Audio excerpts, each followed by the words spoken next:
ផ្ដើមចេញពីធ្វើការឲ្យគេរហូតមកអាចបើកមុខរបររកស៊ីខ្លួនឯងបានបងព្រមអ្នកនេះគឺថាមានការតស៊ូខ្លាំងមែនទែនស្លាប់មន់ក្រឡុករសជាតិដើមហើយបច្ចុប្បន្ននេះមិនមែនលក់ឲ្យស្លាប់មន់ទេគឺថាមានទាំងភ្លើមន់មានទាំងប្រហិតអីផ្សេងទៀតច្រើនខ្លាំងមែនទែនគឺមានច្រើនចម្រើសសម្រាប់បងប្អូនយើងទៅជ្រើសរើសបានបច្ចុប្បន្ននេះគឺថាគាត់លក់នៅខាងក្រុងបវត្តយើងនេះទេបងប្អូនទាំងគ្នាចង់សាករសជាតិនឹងអាចមើលនៅក្នុង Google Map ដែលខ្ញុំដាក់ឲ្យបានអញ្ចឹងណាហើយគាត់នេះកំពុងតែធ្វើញាប់ដៃញាប់ជើងខ្លាំងមែនទែនដើម្បីទៅទាន់ម៉ោងដែលគាត់ត្រូវលក់អញ្ចឹងណាគាត់ចាប់ផ្ដើមពីម៉ោង3ទៅបងប្អូនទាំងគ្នាគឺថាដល់ម៉ោងមិនដល់ម៉ោង10យប់អីហ្នឹងបងប្អូនទាំងគ្នាអស់ឬក៏មិនអស់តាមជាក់ស្ដែងដែលគាត់លក់អញ្ចឹងណាប្រចាំថ្ងៃនៅកន្លែងដែលគាត់លក់ផ្ទាល់នឹងឯងហើយឥឡូវនេះដែរគឺថាគាត់កំពុងតែរៀបចំធ្វើហើយខ្ញុំគឺថាមកទាន់ល្មមតែម្ដងគាត់កំពុងតែរៀបចំបំពងទុកដាក់ទៅលក់កន្លែងគាត់លក់ផ្ទាល់ប្រចាំថ្ងៃហ្នឹងអញ្ចឹងណាឥឡូវនេះគឺថាខ្លាញ់ចាប់ផ្ដើមក្តៅដែលគាត់ចាប់ផ្ដើមរៀបចំបានបំពងម្ដងមុខរហូតតតែអស់តែម្ដងបងប្អូនទាំងគ្នាពិតជាសរសើរគាត់ខ្លាំងមែនទែនកិច្ចការងារទាំងអស់ហ្នឹងគឺថាគាត់ធ្វើតែម្នាក់ឯងទេណាបងប្អូនទាំងគ្នាអត់មានអ្នកជួយទេបទពិសោធន៍គាត់នៅក្នុងមុខរបរមួយនេះគឺថា3ឆ្នាំចង់ចូល4ឆ្នាំហើយប៉ុន្តែមុននឹងគាត់បើក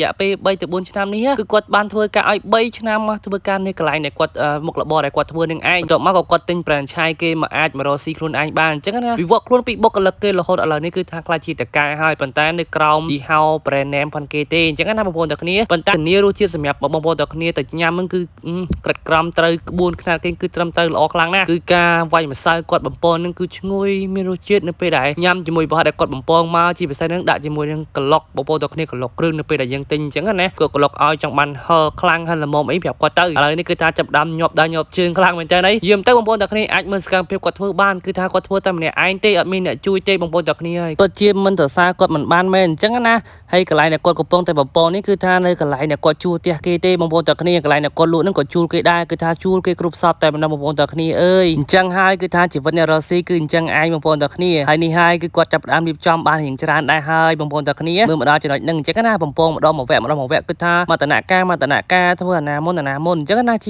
ប្រចាំថ្ងៃតែម្ដងសម្រាប់ខ្ញុំផ្ទាល់ខ្ញុំជឿថាអ្នកដែលនៅប្រវត្តិមើលវីដេអូនេះខ្ញុំជឿថាប្រហែលជាមានម៉ួយគាត់ដែលធ្លាប់ទៅញ៉ាំកន្លែងគាត់ហើយព្រោះថាគាត់លក់នៅប្រវត្តិហ្នឹងក៏រៀងយូរឆ្នាំដែរខ្ញុំជឿថាក៏គាត់មានម៉ួយច្រើនដែរអញ្ចឹងណាអញ្ចឹងហើយអ្នកដែលជាម៉ួយក្រុមផ្លេច feedback រសជាតិឬក៏ខានតែទិញយូរហ្នឹងអាចទៅទិញគាត់បានអញ្ចឹងណាលក់ចាប់ពីម៉ោង3ទៅរហូតដល់ម៉ោង10មិនដល់10យប់តាមជាស្ដែងដែលគាត់លក់អស់លឿនឬក៏អត់ទាន់អស់អីអញ្ចឹងណាហើយពេលខ្លះក៏អស់អានេះមុនអានោះមុនបងប្អូនទាំងគ្នាទៅរកទៅក៏អាចអស់មួយមុខផ្សេងអាចចាំមកផ្សេងបានអញ្ចឹងណាបងប្អូនយើងឃើញគាត់ក្មេងមែនប៉ុន្តែបទពិសោធន៍គាត់គឺថារៀងជោគជាំក្រាស់ក្រែដែរហើយយើងទៅអាចនិយាយបានថាមិនថាចាស់ឬក្មេងទេសំខាន់លើបទពិសោធន៍ទាំងពេលដែលយើងប្រឡូកវាច្រើនទៅយើងប្រហែលជានឹងយល់ពីកិច្ចការដែលយើងប្រឡូកយូរឆ្នាំច្រើនអញ្ចឹងណាពីគាត់អញ្ចឹងគាត់ប្រឡូកយូរឆ្នាំហើយអញ្ចឹងគឺថាការថែខ្លាញ់ថែភ្លើងដាក់បំពងរៀបចំអាស័យនេះគឺគាត់ច្បាស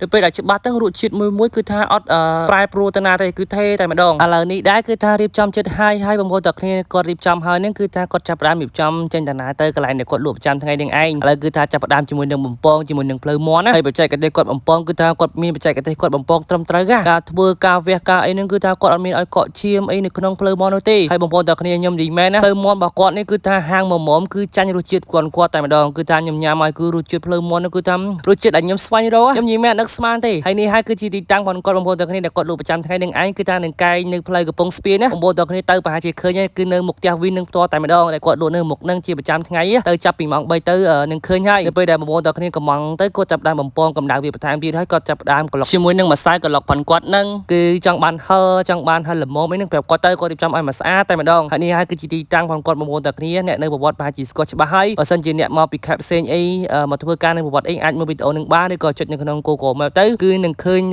ទីតាំងរបស់គាត់ហើយពួកខ្ញុំដាក់ឲ្យបងប្អូនទាំងគ្នាគឺច្បាស់តែម្ដងហើយបើសិនជាបងប្អូនទាំងគ្នាត្រូវការលក្ខណៈថាកំងគាត់មុនអីហ្នឹងអាចទាក់ទងតាម Telegram ដែលខ្ញុំដាក់នៅខាងលើនឹងបានងាយស្រួលខ្លាំងមែនទែនបងប្អូនទាំងគ្នាពីខ្ញុំខនតានុអត់មានអីទេបងប្អូនទាំងគ្នាគឺថាគាត់តែណែនាំកន្លែងមួយបងប្អូនទាំងគ្នាឲ្យលក្ខណៈថាចង់ញ៉ាំអីចឹងណាជាមួយនឹងឃ្លានពួកពេកនេះគឺខ្ញុំចាប់ផ្ដើមផុសនៅក្នុងពេកនឹងសកម្មភាពបន្តទៅហើយសង្ឃឹមថាបងប្អូនទាំងគ្នានឹងគាំទ្រស្នាដៃ